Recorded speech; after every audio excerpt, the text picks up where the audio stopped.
എന്നിട്ടില്ല കേട്ടോളൂ, ഹറമിൽ വെള്ളിയാഴ്ചയിലെ ബാങ്കും തറാവീഹ് നമസ്കാരവും നേരത്തെ ഉണ്ടായിരുന്നത് പോലെ നിലനിർത്തി. ആ പേപ്പുസ്ത ചെന്നിട്ട് തുടങ്ങിയതെല്ലാം ഉറപ്പാ. ഇവിടെ ചില ആളുകൾക്ക് അനീപ്പി എന്നിട്ടുണ്ട്. അങ്ങനെ ഹജ്ജ് ക്യാമ്പിൽ കണ്ടില്ല നിങ്ങൾ? സുബ്ഹാനല്ലാഹ്.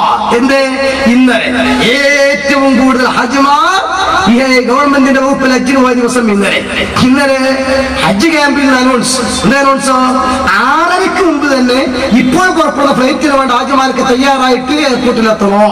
ബഹുമാനപ്പെട്ട തങ്ങളുപ്പാപ്പ ദീർഘായുസ്മാഫിയത്ത് കൊടുക്കുമാറാകട്ടെ. ആ തങ്ങളുപ്പാപ്പ ആരൊക്കെ ദുആ നിർത്തിയിട്ടും ജനങ്ങൾ എണീക്കണില്ല. കാരണോ ആ വന്ന കൂട്ടത്തിലൊക്കെ സുന്നികളുടെ അഭിപ്രായം ഉണ്ടാവും. എല്ലാ ഒലുകഞ്ഞുണ്ടാവുമല്ലേ, എല്ലാം ഉണ്ടാവൂ. പക്ഷെ നിങ്ങളൊക്കെ സദസ്സ് ഇങ്ങനത്തെ ദുആ കിട്ടണ്ടേ? മഹാനാ തങ്ങളുപ്പാപ്പ ഓടന്നിട്ടോ വേർക്കും പടച്ചോനെ ഇങ്ങനത്തെ ദുആ ഞങ്ങളെ പള്ളിയിൽ ഓരുമാരും കിട്ടിയിട്ടില്ലല്ലോ. ദുആ കിട്ടാൻ പോട്ടെ, കാണാൻ കിട്ടിക്കണമെന്ന് കൂത്തുമോറാൻ വരുന്ന മോരുവിനെ കണ്ടാൽ തെങ്ങ് കയറാൻ വരുന്ന അപ്പുട്ടനെ മോരുണ്ടാവും എല്ലോ. പിന്നെ ഇപ്പം വരുന്ന മോരുമാരുമാണ് കരുതുക ശ്രീധരൻ മഹാബിയോ, അങ്ങനെ മുജാഹിദ് ശ്രീധരന്മാരൊക്കെ വായിക്കാൻ വിചാരിക്കുന്ന സമയം തീരെ അനുവദിക്കുന്നില്ല. ഉസ്താദ് ഇപ്പൊ എത്തും, എനിക്ക് വന്നിട്ട് എത്തേണ്ടതുണ്ട്. അപ്പൊ ഏതായിരുന്നാലും ശരി, അതൊക്കെ മാതൃഭൂമിയിൽ ഫോട്ടോ ചെയ്ത് വന്നതാ. ഇങ്ങനെ മുജാഹിദ് ശ്രീധരന്മാരും ജമാഅത്ത് ദാമോദരന്മാരും ഒക്കെ കൂത്തുമോറാൻ വന്നാൽ കണ്ടാൽ തന്നെ ആത്മീയത തോന്നണ്ടേ? അങ്ങനെ ഉണ്ടല്ലോ. ദേശക്കാര് കാണുമ്പോ ഒരു ആത്മീയത, റസൂലുള്ളാഹി തങ്ങളെ കാണുമ്പോൾ ആത്മീയത തോന്നിയിരുന്നു, ഔലിയാക്കളെ കണ്ട് ആത്മീയത തോന്നുന്നു. ഇസ്ലാമിന്റെ മുൻകാല ചരിത്രം പരിശോധിച്ചോ, തല തുറന്നിട്ട് ഏതെങ്കിലും ആളുകളുണ്ട് നിഷ്പക്ഷമായിട്ട് അറിയിപ്പോ നിങ്ങൾ മൗദൂദി അടക്കണ്ട എന്നാലും തൊപ്പി പേരെങ്കിലും വെച്ചിരുന്നല്ലോ. മുൻകാലത്ത് കഴിഞ്ഞ എല്ലാ ആളുകളും അങ്ങനെ തന്നെയാ. ഇവരാണെങ്കിലോ ഒരു ജമാഅത്ത് ഇസ്ലാമിക്കാരെ നിർത്തിയിട്ട് നോക്കിയാൽ ഇടി പറ്റിയ തെങ്ങുക്ക് നോക്കിയവരുണ്ടാവും. അടിയിലൊരു പച്ചപ്പ് മുകളിലൊരു കറുപ്പും ഇങ്ങനെ ഉണ്ടാവുക. അത് ഇവരെ നോക്കിയാലോ അങ്ങനെ തന്നെ. എന്തേ മഹാന്മാരായ അമ്പിയാക്കന്മാരും ഔലിയാക്കന്മാരും സലഫ് സ്വാലികളും കൊടുത്ത ആത്മീയത അവർക്കില്ല.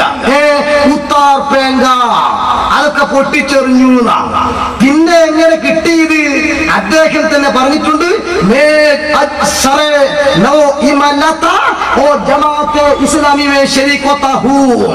അദ്ദേഹം തന്നെ തുറന്നു പറഞ്ഞത് അതേ ജമാഅത്ത് ഇസ്ലാമി വായിക്കാൻ സമയമില്ല. ഇത് തുറന്നു പറഞ്ഞിട്ടുണ്ട്. ഞാൻ ഒരു പൊതുവിശ്വാസിയായിട്ടുണ്ട് അക്ഷരാർത്ഥത്തിൽ. അദ്ദേഹം തന്നെ പറയുക ഈ രൂപത്തിൽ ഷഹാദത്ത് കലിമ അടക്കം മാറ്റിച്ചൊല്ലി പൊതുവിശ്വാസിയായതാണ്. അതുകൊണ്ടാണ് അള്ളാഹുവിന്റെ റസൂലിനെ സംബന്ധിച്ചടക്കം സാധാരണ മനുഷ്യൻ പോലെ ജനിച്ചു, സാധാരണ കുഞ്ഞിനെ പോലെ വളർന്നു, സാധാരണ മനുഷ്യൻ മരിക്കും പോലെ മരിച്ചു. പ്രബോധനത്തിൽ എഴുതിയത് അങ്ങനെയാ, സ്വഹാബത്തിനെ പറ്റി എഴുതിയത് അങ്ങനെ തന്നെയാ. പക്ഷേ ആ റസൂലുള്ളാഹി തങ്ങൾ വഫാത്തായ ശേഷവും ആ നബി തങ്ങൾ ആത്മീയത അംഗീകരിക്കുന്നവരാണ് മുസ്ലിമീങ്ങൾ. അത് മനസ്സിലാക്കിയ ജൂതന്മാർ, ഇസ്ലാമിന്റെ ശത്രുക്കൾ ചിന്തിച്ചു, ഈ ആത്മീയ പുരുഷന്മാരെ ഇവരുടെ മനസ്സിൽ നിന്ന് മാറ്റാത്ത കാലത്തോളം ഒരിക്കലും തന്നെ ഇവരെ ഈ മാലികമായി തകർക്കാൻ കഴിയില്ല, ആത്മായി തകർക്കാൻ കഴിയില്ല. അതുകൊണ്ട് പുരോഹിതന്മാരായി ചിത്രീകരിക്കണം പണ്ഡിതരെ. ആത്മീയ സദസ്സുകളെയൊക്കെ കൂത്താട്ടമായി ചിത്രീകരിക്കണം. അതിന് അച്ചാരം വാങ്ങിയിറങ്ങിയ ബ്രിട്ടീഷ് ഉൽപ്പന്ന സൃഷ്ടിയുടെ ഒരു വകഭേദമാണ് ഇന്ത്യൻ ജമാഅത്ത് ഇസ്ലാമി.